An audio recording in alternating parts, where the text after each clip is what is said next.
Back on the streets of central London, standing on those steps of rehab, 2008, beautiful spring sunny day.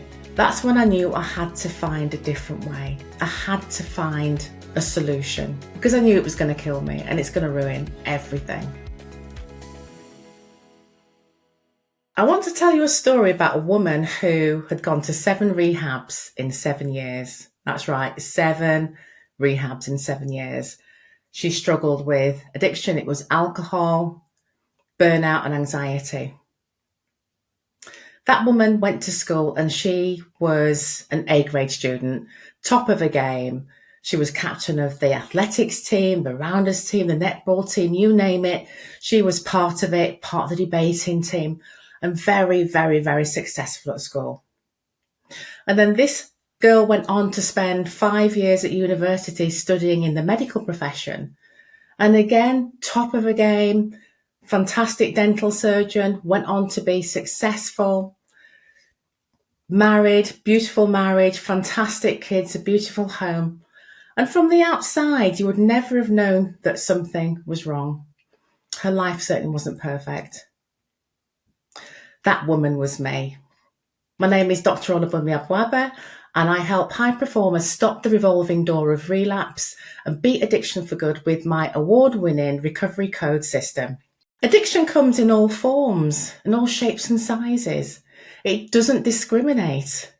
It has an equal opportunities policy. It has an inclusivity and diversity policy. It doesn't matter about your status or how much money you have. Addiction can affect so many people.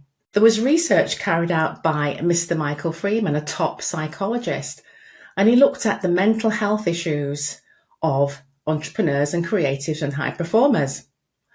And what he found was quite startling, that 12% of entrepreneurs reported having an addiction compared to 4% of the general population. That's 3 times more likely to have an addiction in the entrepreneurial field. He also went on to find out that twice as likely to have depression, 6 times more likely to have ADHD, and 10 times more likely to have bipolar.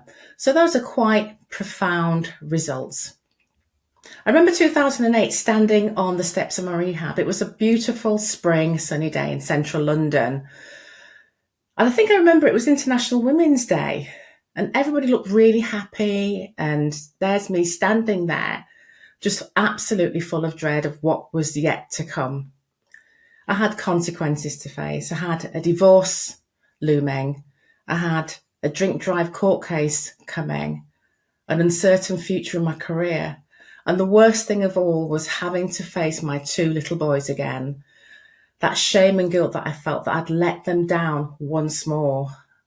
It was just insurmountable dread. And every time I felt anxious, my little finger on my right hand always used to ache.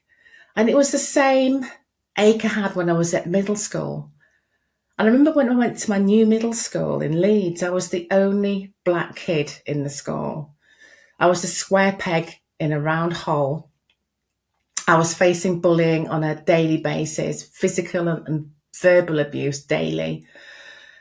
And I was in a state of anxiety from the minute I left home to the minute I got home. I just didn't like being there. I just did not fit in. I come from a Nigerian family.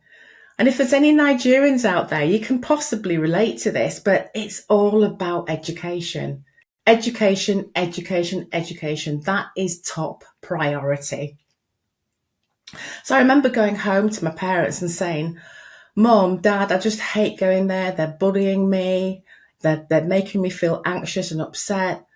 The teachers aren't really kind of listening to me. And my dad just sat me down and said, look, this is going to be your reality. You're a black woman in a white man's world. You have to do 10 times, 20 times, 30 times, 100 times better than your colleagues, than your peers. You have to do well. It's education all the way. That is the power and nobody can take that away. So for me, you have to go back to school. So that was it. I was between a rock and a hard place. I had to go back to school. So Yeah, I bit the bullet. I became that high achiever. I was getting those A's. I was working really, really hard so I can have that validation from my parents, but also from my peers. But I didn't get it from my peers. It was still the same. I didn't feel good enough. I didn't feel pretty enough. I didn't feel clever enough. I just didn't feel enough. My name, Olubunmi Abuaba. Now, you can imagine in Yorkshire how that would be pronounced, or if they could pronounce it at all. So my name was the butt of jokes. And sadly, I was ashamed of my colour too. They just didn't accept me. And maybe you can relate. Maybe you were the kid at school was the swot, the boffin, the high achiever. Maybe the one with the red hair and the freckles or the big glasses. Or you were too tall or too short. It doesn't matter. You know, you can be bullied for anything. But for me, it was my name and it was my colour. I so wish I was called Jane or Karen.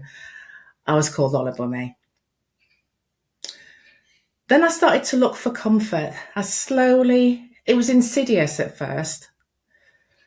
I remember going to the library. I used to love the library. I'd go on a Saturday morning. I'd go to my beautiful library. The minute I opened that door, I felt safe. I loved the smell of the wood and the wood polish and the smell of the books and rifling through the bookshelves. And I always brought home 3 books every Saturday. And as soon as I get home, I would go into my room, I'd lock the door and I would start reading. And I would disappear into the books. I would be the characters. I'd be the detective or the damsel in distress. For me, it was taking me away from me. I disappeared into those books. Absolutely loved it. It was the same for movies. I remember coming home from school, doing my homework, having my snack, and then sitting there and watching particularly old black and white movies, which I absolutely loved. You know, those Betty Davis movies or Joan Crawford. And it was all just high vibe. And I remember disappearing into the characters. I wanted to be that character.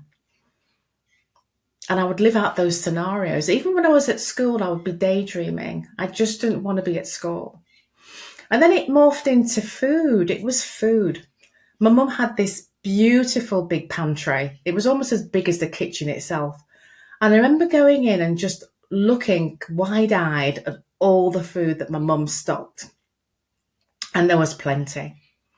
And my favourite was digestive biscuits. So I'd take the digestive biscuits and I'd make a sandwich out of the digestive biscuits with jam and butter, and I'd make a digestive sandwich. And I would gorge that until I was really literally sick. But once again, it just took me away for a while. It made me feel really good. Then it was alcohol. It was Christmas. I was 12. I remember being given a very small glass, almost thimble size, of Cinzano Bianco. Now, my parents aren't big drinkers at all. They drink on special occasions and that's about it. But I was given this little glass of alcohol. Believe you me, the world changed suddenly. That was it. It was almost like the clouds had parted and the sky was blue when the sun came out and the angels were singing and they had their trumpets. I'd lost that anxiety. I didn't feel fearful. I felt courageous. That was how I felt when I took my first sip of alcohol. It changed the way I felt in a big way immediately. And I knew from that point, at the age of 12, sitting at the Christmas dinner, that was it. This was my friend. This was my lover. This was my all. This is my go-to at every single opportunity, whether it was a thimbleful or a little bit more. Alcohol was my lover. I would spend time working hard, but always at the back of my head, I had to have that drink. I had to change the way I felt because I didn't like me. I didn't like who I was. Then it got out of hand. The wheels started to come off. Alcohol slowly became my nemesis. It was my enemy. I could not stop drinking. I couldn't take control of my drinking. Despite my education, despite being in medical school, despite all of that, I couldn't help myself. I read dozens of self-help books. I went to therapy. I eventually went to rehab, but time and time again, I just couldn't stop. Struggled all the time. Days I would go without alcohol and then I would do it all over again. And I felt like an absolute failure. And I felt like I couldn't tell a soul. I couldn't tell anybody how I felt. I felt so vulnerable, but I was brought up to not trust people, to keep my own counsel, to just not tell anybody how I felt. So to me, being vulnerable was a sign of weakness. I had that hole in the soul and I could not fill it with alcohol, with food, with books, with education, with accomplishments, accolades, awards. I could not fill that hole in the soul. And in fact, that hole just seemed to get bigger and bigger and bigger. Back on the streets of central London, standing on those steps of rehab, 2008, beautiful spring sunny day. That's when I knew I had to find a different way. I had to find